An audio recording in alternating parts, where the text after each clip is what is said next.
Two blocks, 2 kg and 5 kg, rest one over the other on a smooth horizontal plane. The coefficient of static and dynamic friction between A and B is same and is equal to 0.6. The maximum horizontal force that can be applied to B in order that both A and B do not have any relative motion. बच्चों A और B के पास अगर कोई relative motion नहीं रखना है, that means इनका जो कॉमन एक्सेलरेशन होना चाहिए वो 0 होना चाहिए. A और B के बीच में अगर रिलेटिव मोशन कॉमन एक्सेलरेशन 0 नहीं, अगर मूवमेंट होगा तो वो विद कॉमन एक्सेलरेशन ही होगा, है ना.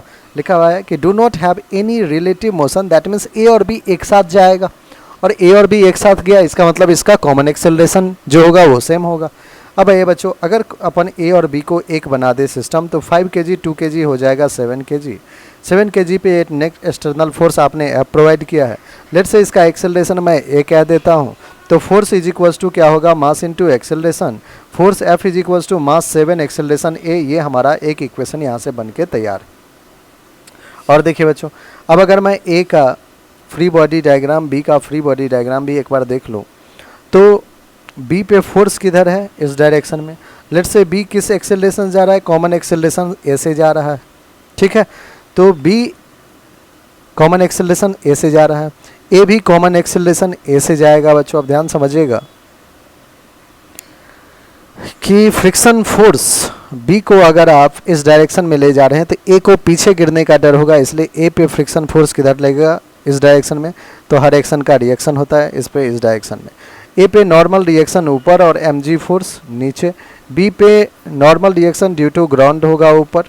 B पे एक mg फोर्स नीचे लगेगा जो कि कितना है 5 kg, तो 5g. और एक नॉर्मल रिएक्शन नीचे लगेगा क्योंकि B ने A पे भी एक नॉर्मल रिएक्शन ऊपर लगा रखा है. अरे बच्चों यहाँ से अगर देखें तो नॉर्मल रिएक्शन n 5g के इक्वल mg के इक्वल है. हमारा A का मास कितना है 2, तो 2g. फ्रिक्शन फोर्स F क्या होगा, mass m into acceleration A, यही तो होगा. फ्रिक्शन फोर्स F क्या होगा, mass m into acceleration A. Friction force होता क्या है बच्चों, तो म्यू इंटू एन, तो mu N is equals to M A.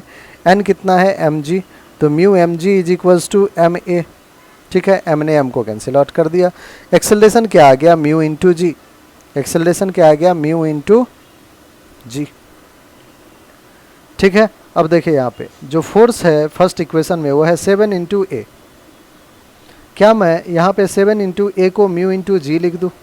Mu की वैल्यू कितना है बच्चों 0.6, जी की वैल्यू कितना है 10. पॉइंट हटाएंगे 10 आ जाएगा. 10 ने 10 को 7 6 जा 42, 7 6 जा 42. तो जो एफ आ रहा है वो कितना आ रहा है 42 न्यूटन. 42 न्यूटन फोर्स है बच्चों, न्यूटन होगा. कौन सा ऑप्शन है, फर्स्ट है, और फर्स्ट ही हमारा क्या है, बिल्कुल करेक्ट ऑप्शन है. आई होप बच्चों हर एक स्टेप आपको अच्छे से क्लियर हो गया होगा, है ना.